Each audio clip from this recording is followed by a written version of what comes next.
Halo, nama saya Andes Kusuma. Di sini saya akan mempresentasikan jawaban UAS saya di mata kuliah komunikasi data dan dosen pengampunya itu Pak Wawan Ridwan. Oke, langsung saja. Di sini pernyataannya, jawaban UAS ini bisa kerjakan dengan hasil analisa saya sendiri dan berdasarkan referensi yang dicari oleh saya sendiri. Studi kasus yang pertama, banyak rumah sakit telah menggunakan sistem tradisional dalam merekam medisnya dengan menggunakan kertas, yang memiliki beberapa masalah, diantaranya kesalahan dalam memberikan pemberian obat oleh perawat. Sistem Electronic Medical Record atau catatan medis elektronik bisa memberikan solusi untuk masalah ini. Electronic Medical Record adalah kumpulan sistematis informasi kesehatan pasien berbasis elektronik yang terhubung dan terintegrasi dengan sistem informasi dalam jejaring rumah sakit. Data tersebut meliputi data demografi, riwayat medis, pengobatan, hasil uji laboratorium, dan radiologi, proses keperawatan, discharge planning, dan bahkan informasi penagihan. Dalam dokumentasi proses keperawatan, bahasa perawatan memainkan peranan penting dalam menjelaskan dan mendefinisikan fenomena dan tindakan keperawatan. Standarisasi bahasa perawatan atau standardized nursing language dengan definisi yang diterima secara umum memungkinkan disiplin untuk menggunakan sistem dokumentasi elektronik atau IMR. Dengan IMR, data pasien dapat diakses langsung, pasien dapat dilacak dengan mudah dan memberikan perlindungan yang dapat membantu menjaga kesalahan medis. Perkembangan teknologi informasi begitu pesat telah merambah ke berbagai sektor termasuk kesehatan. Meskipun dunia kesehatan merupakan bidang yang bersifat information intensive, akan tetapi adopsi teknologi informasi relatif tertinggal. Di sisi yang lain, masyarakat menyadari bahwa teknologi informasi merupakan salah satu hal penting dalam peradaban manusia untuk mengatasi sebagian masalah derasnya arus informasi. Teknologi informasi saat ini adalah bagian penting dalam manajemen informasi. Rekam medis berbasis komputer atau computerized based patient record salah satu tantangan besar dalam penerapan teknologi informasi dan komunikasi di rumah sakit. Pengertian rekam medis berbasis komputer bervariasi, akan tetapi secara prinsip adalah penggunaan database untuk mencatat semua data medis, demografis, serta setiap event dalam manajemen pasien di rumah sakit maupun di klinik. Rekam medis berbasis komputer akan menghimpun berbagai data klinis pasien, baik yang berasal dari hasil pemeriksaan perawat, dokter, dan tenaga kesehatan lain, termasuk digitasi dari alat diagnosis, EKG, radiologi, dan lain. Konversi hasil pemeriksaan laboratorium. Background-nya, di tengah lajunya kemajuan teknologi informasi dan komunikasi, informasi yang cepat dan akurat semakin menjadi kebutuhan utama para pengambil keputusan atau decision maker. Dengan kata lain, informasi merupakan kebutuhan dasar yang diperlukan oleh setiap manajemen untuk melakukan pengambilan keputusan. Rumah sakit pun, sebagai sebuah institusi yang menyimpan begitu banyak data, juga memerlukan pengolahan data yang benar dan akurat, yang dapat disajikan sedemikian rupa dalam bentuk laporan. Penyajian laporan dalam bentuk informasi tersebut harus sesuai dengan nilai kegunaan dan fungsi masing-masing bagian. Bagian pembahasannya, idealnya sebuah rekam medis berisi data riwayat kesehatan pasien mulai dari lahir hingga saat ini. Namun karena sistem yang ada di Indonesia sekarang ini terkait informasi kesehatan belum terintegrasi dan belum didukung sepenuhnya oleh teknologi informasi, maka data-data pasien tersebut terpisah-pisah dan terbagi tergantung pada tempat di mana ia mendapatkan pelayanan kesehatan pertama kali. Jadi seandainya seorang pasien jatuh sakit di tempat lain, maka dia akan dibuatkan rekam medis baru oleh rumah sakit di mana ia berobat, dan riwayat kesehatannya akan diulang, ditanyakan oleh dokter. Syukurlah jika ia masih mampu diajak berbicara, tetapi seandainya tidak, melihat pentingnya sebuah rekam medis, maka sudah saatnya semua rumah sakit di Indonesia membangun rekam medis elektronik atau RME, dan akan lebih berdaya guna jika semua rekam medis itu terkoneksi di dalam jaringan komputer seluruh rumah sakit di Indonesia. Ini adalah sejarah rekam medis elektronik di dunia. Untuk mempercepat dan mendorong minat rumah sakit beralih ke MRE, maka tentu saja sosialisasi yang terus-menerus tentang manfaat dan potensi RME harus gencar dilakukan. Sebagai contoh, RME bukan hanya mampu menyimpan data pasien dalam jumlah besar, tapi juga harus tetapi juga harus diberi kemampuan tambahan sejenis kecerdasan buatan yang meniru kemampuan pakar, di mana jika seorang dokter salah memberikan obat atau ada reaksi antara obat, sistem mampu memberikan peringatan. Contoh lain misalnya sistem RMA mampu menyimpan data medis multimedia yang dapat diakses kapan saja dan di mana saja. Kita sudah melihat berbagai macam keuntungan penggunaan MRI, namun demikian untuk mempercepat rumah sakit beralih dari sistem manual ke MRI tidaklah seperti tindakan membalikkan telapak tangan. Perlu sebuah upaya keras dalam membentuk kampanye gerakan keselamatan pasien atau patient safety. Bila mana perlu harus dilakukan dalam skala nasional. Jika pemerintah serius menjadikan RMA sebagai kunci untuk meningkatkan mutu pelayanan rumah sakit, maka perlu dibentuk sebuah tim yang secara serius merumuskan arah pengembangan RMA.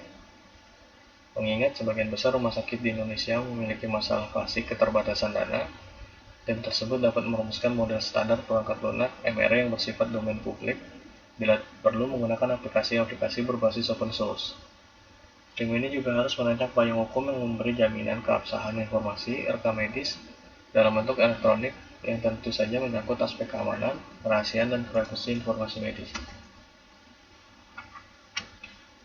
Studi kasus 2. Dalam setiap tahapan pemilihan umum, baik untuk pemilihan anggota legislatif hingga pemilihan presiden, berbagai proses harus ditempuh, dimulai dari pendaftaran pemilih, pencalonan partai politik, pencalonan anggota DPR atau DPRD, pencalonan DPD, kampanye, pemungutan suara, perhitungan suara, hingga penetapan hasil pemilu. Tentu saja yang sangat dinantikan adalah proses penghitungan suara.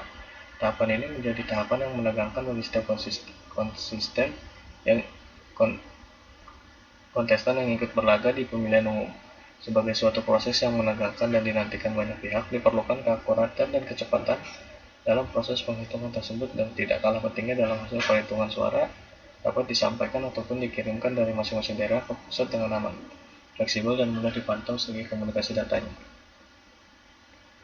Teknologi Virtual Private Network yaitu jaringan pribadi yang tidak bisa diakses oleh jaringan non-pribadi, namun menggunakan medium non-pribadi semisal internet untuk menghubungkan antar masing-masing titik atau remote site secara aman.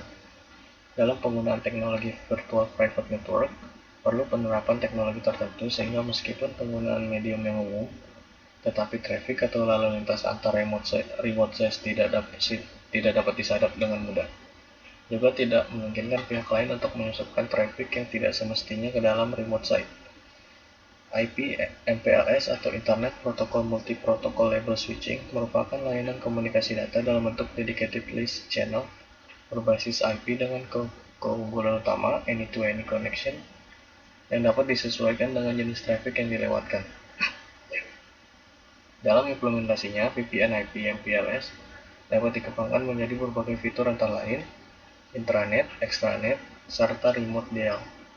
Teknologi ini memiliki beberapa keuntungan, seperti multi-services, platform, scalability, manageability, serta cost-saving opportunity. Background: peningkatan teknologi pada pemilihan selalu merupakan proyek menantang yang membutuhkan pertimbangan dan perencanaan dengan cermat. Memperkenalkan pemilihan elektronik, juga disebut e-voting, mungkin merupakan peningkatan tersulit karena teknologi ini menyentuh inti dari keseluruhan proses pemilu, sampai pemberian dan penghitungan suara. E-voting sangat mengurangi kontrol manusia dan pengaruh mereka secara langsung pada proses ini, memberikan kesempatan untuk menyelesaikan beberapa masalah pemilu yang sudah lama, tetapi juga memberikan serangkaian kekhawatiran baru. Sebagai konsekuensinya, e-voting biasanya memicu banyak kritik dan pertentangan serta lebih dipermasalahkan dibandingkan aplikasi teknologi informasi lainnya dalam pemilu. Pembahasannya, beberapa langkah yang dilakukan untuk memastikan keamanan e-voting. Yang pertama, sama seperti cara pemungutan tradisional, semua pemilih tak terkecuali penyandang disabilitas harus datang langsung ke tempat pemungutan suara atau TPS. Ini untuk memenuhi asas langsung, umum, dan adil dalam pemilu. Selain sidik jarinya dipindai, pemilih juga harus menunjukkan iktp kepada petugas di TPS. Tahap ini merupakan bagian dari verifikasi dengan daftar pemilih tetap atau DPT. Jika hasil verifikasi itu membuktikan bahwa pemilih berhak ikut dalam pemungutan suara, maka ia akan mendapatkan kartu token pemilih. Kartu itu dilengkapi dengan chip untuk memastikan bahwa pemilih berhak hanya sekali mengikuti pemungutan suara. Tidak akan ada suara yang ganda. Pada saat proses pemilihan berlangsung, sistem e-voting BPPT tidak terhubung ke jaringan internet maupun jaringan komputer lain, sehingga tidak memungkinkan peretas untuk memasuki sistem tersebut serta mengubah data suara. Selanjutnya, cara kerja VPN sederhana, yaitu dengan melakukan enkripsi pertukaran data bahkan sebelum koneksi publik membacanya. Ketika terhubung dengan internet menggunakan koneksi VPN, itu seperti mengakses internet dengan menggunakan lorong khusus, tidak menggunakan jaringan utama.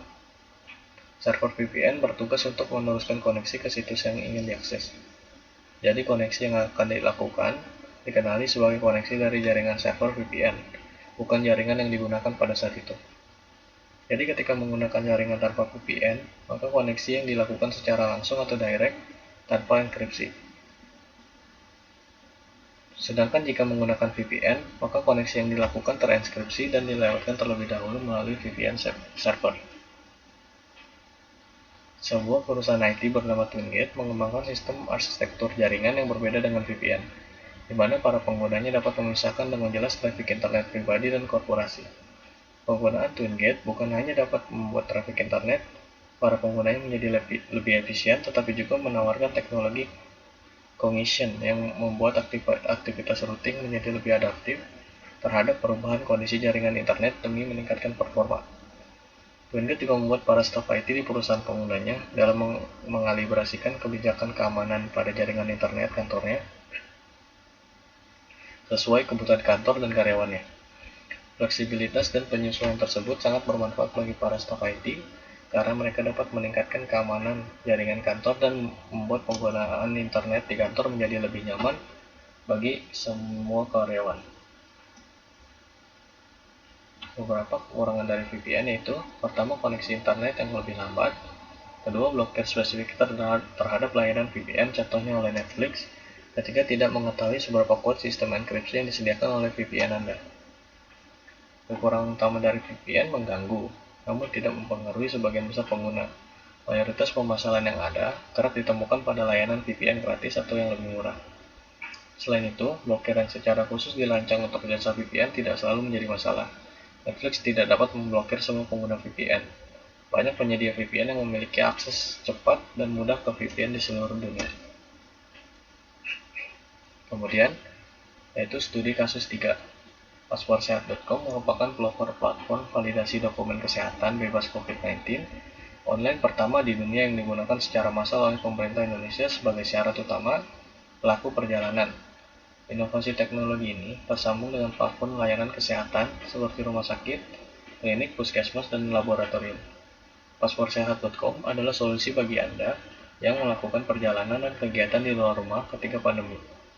Di dalamnya tersimpan dokumen validasi digital, hasil pemeriksaan COVID-19, sertifikat vaksin, dan games yang menjadi teman perjalanan Anda. Kami juga membantu untuk memastikan Anda berada di lingkungan bebas COVID-19 dengan cara memindai wajah atau face scanning pengguna pasportsehat.com.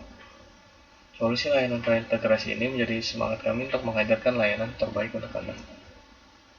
Background-nya, dalam surat edaran diatur tentang syarat bagi pelaku perjalanan baik transportasi udara, transportasi laut, perjalanan penyeberangan laut, perjalanan kereta api antar kota, perjalanan transportasi umum, darat, dan perjalanan transportasi darat pribadi.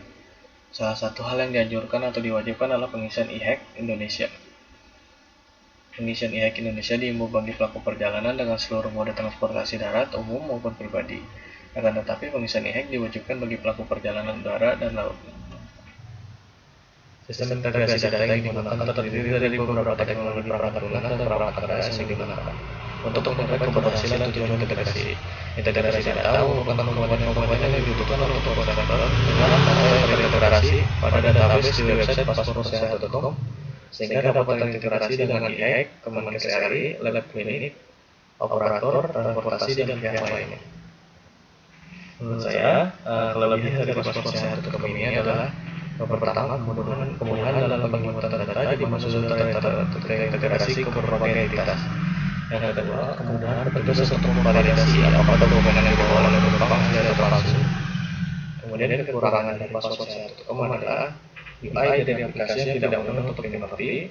Yang kedua, data yang dikumpulkan dan disimpan oleh mereka berisiko untuk diakses oleh orang yang tidak bertanggung jawab dan disalahgunakan. Solusi yang bisa saya berikan yaitu developer membuat beberapa perubahan pada UI agar lebih mudah digunakan bahkan oleh orang yang baru menggunakan aplikasi itu. Yang kedua, menambahkan enkripsi di database agar data-data penting milik pengguna tidak dicuri dan disalahgunakan. Sekian dari saya, terima kasih atas perhatiannya. Kurang lebihnya mohon maaf. Terima kasih.